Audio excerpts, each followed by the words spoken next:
Hello and welcome back. As always, my name is Leyzar and today we're checking out the latest Heroes of the Storm patch. This one is 17.2, also known as the Tracer patch. We don't got a lot of changes, so let's skip right to it, not wasting any time. So we got Tracer. Finally, Tracer is available for the guys that pre-ordered Overwatch Origins Edition. Yes, this is the more expensive edition. You get Tracer for free, unlocked 1 week early. Everybody else gets to play her next week. I already did an initial gameplay for her, you can check it out, I'll link it in cards, and I also did about 6 hours worth of stream. She feels pretty good, maybe at this point, maybe a tad a little bit overpowered, a lot of single target damage, a lot less AoE damage, extremely high mobility but extremely squishy at the same time. The trick is to catch Tracer and then you should be able to wipe her from the face of the battleground. Anyway, overall she feels nice. If you're the kind of guy that's kind of quick on to draw, okay, you have very good reflexes, got solid FPS and all whatnot, definitely pick up Tracer if you're into assassins. Anyway, we're gonna move on to system changes. We got a brand new rule for quick match matchmaking. The matchmaking system will now account for each player's hero level in order to better define match quality and calculate win probabilities more accurately when attempting to create quick match games. Okay, so another rule for quick match matchmaking. It's okay, it's fine. I'm all for improving the matchmaking. Absolutely, we had a lot of problems in the past with the matchmaker. I'm okay even with increasing the queue time, and Blizzard does says here that additionally this change will have minimal impact on quick match queue times, except for those at the extreme ends of the MMR spectrum, as in for players who are extremely high MMR or extremely low MMR. I'm okay with this. Great, awesome. Okay, it will take take your hero level into account when queuing up for quick match. Fine, awesome.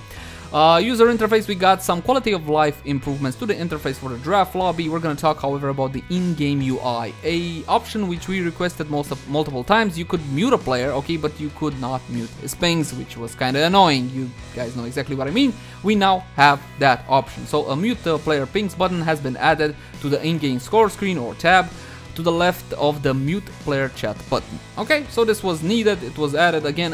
These are features that should have been implemented a long time ago and we're getting them now, as I outlined in other videos. I am happy to get these options and definitely like the fact that I'll be able to mute some pingers, which I don't really want. Hotkeys, you can now assign hotkeys for /taunt and /dance. Okay, they default to the number pad 1 and 2, okay, on the right side of your keyboard if you got a number pad. Okay, again, more quality of life improvements. Shop bundles, nobody cares. However, we do have a price reduction for the butcher. He will now cost 7,000 gold, and that's awesome. In the mount section, I would like to point out that the championship banner's third mount variation has been now decorated. Okay, it's actually available now. It's brown and gold, okay, to signify Real Dreams team, the winners of Heroes of the Storm, okay, and Asmo Dunk as well. He's got his third color tint in this team's colors. So very nice, very cool of Blizzard to actually incorporate the color tint for the winners of Heroes of the Storm. I definitely like that. Shows they're, you know, thinking about their community. That's cool. We also got a new mount. The 2016 Spring Championship mount has been added in honor of MVP Black. Now, we had the Cloud9 mount. Okay, last year we had the 2015 Cloud9 mount, and that was 5,000 gold, and it came out with 3 color variations. This MVP Black mount, again a hexagon with a slightly more high-tech-ish design to it, comes with only 1 color variation in the form of a puke green, and costs $5. You cannot acquire it with gold, and that kind of pisses me off. I bought it anyway. Of course, you know me, I'm a collector, I'm a content creator, doesn't really apply to me, these things, but I know I prefer a lot more if they went about it like they did with the Cloud9 hexagon. So there you go. Skins, yeah, we talked about this. Battlegrounds, now this is slightly important, well, kind of important. We're gonna talk about Infernal Shrines, the Punisher. Punisher starting health has been increased and scaling health has been reduced to compensate. Frozen Punisher, delay between ice trap spawns and detonation decreased from 2.5 to 2 seconds. Root duration while frozen decreased from 2 seconds to 1.5. So I think I said this like 100 times. The early game Punisher, especially the first one, wasn't really that big of a deal. It didn't get all that much done.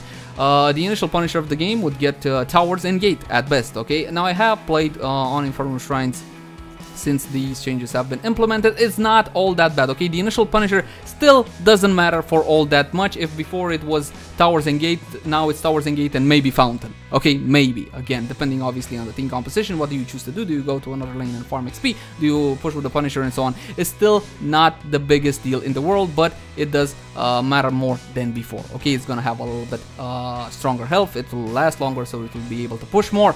And also, late game, the Punishers should be exactly the same in power, okay, because they addressed the scaling. So overall, they want to push more importance to the early game Punishers, which we really didn't care all that much about, and with good reason. Will we care now?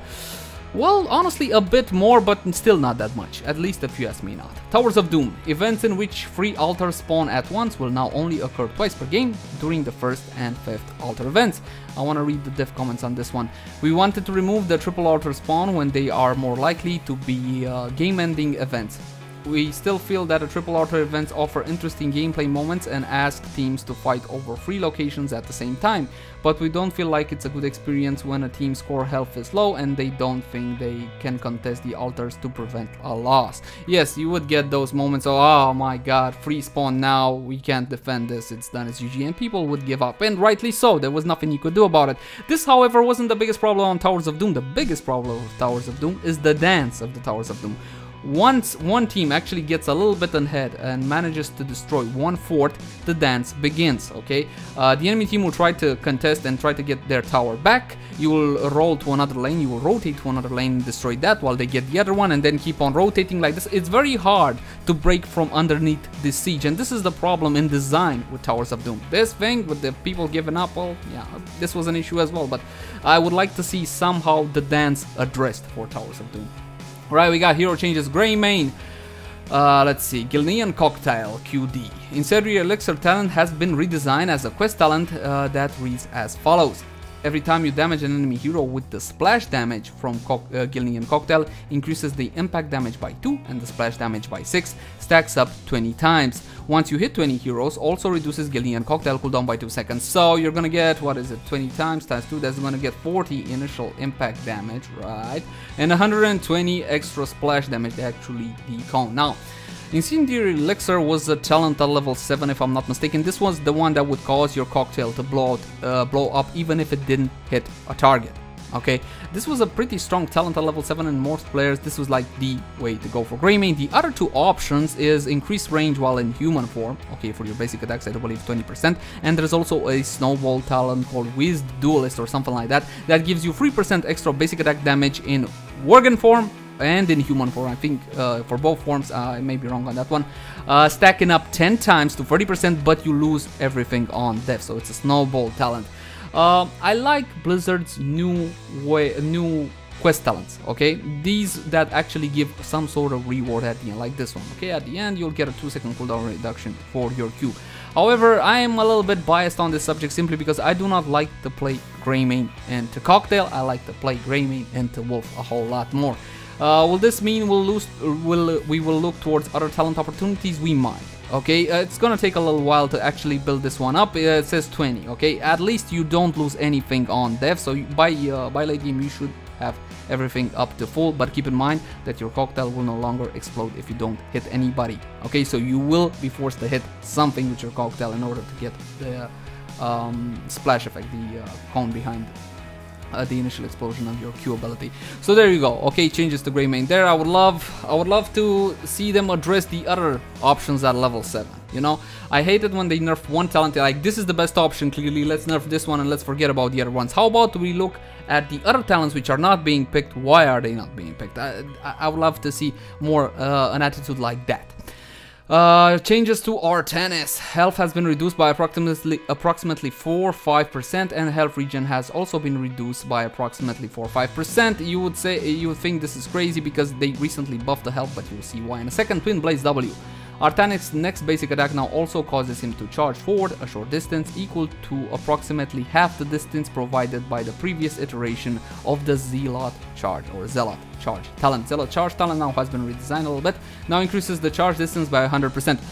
Now, Zealot Charge was more or less a super duper strong option for Artanis simply because of the gap closer, okay? Now, half of that distance now has been added to the base form of Twin Blades, opening up other talent options at Zealot Charge's talent tier. Okay, so that's definitely awesome.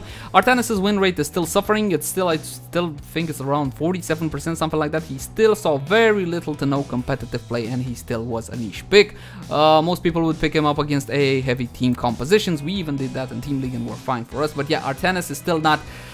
I want him to be the bruiser, okay? I want him to be the new Sonya on the block. Will this mean that Artanis is the new bruiser to have? We'll see. I will definitely update my build guide at a point for Artanis because this is huge, okay? This is a big buff to Artanis as far as I'm concerned. Okay, what else? Bug fixes. Okay, guys, that's it. A rather small patch, okay? Not a lot of changes this time. I was hoping more hero reworks.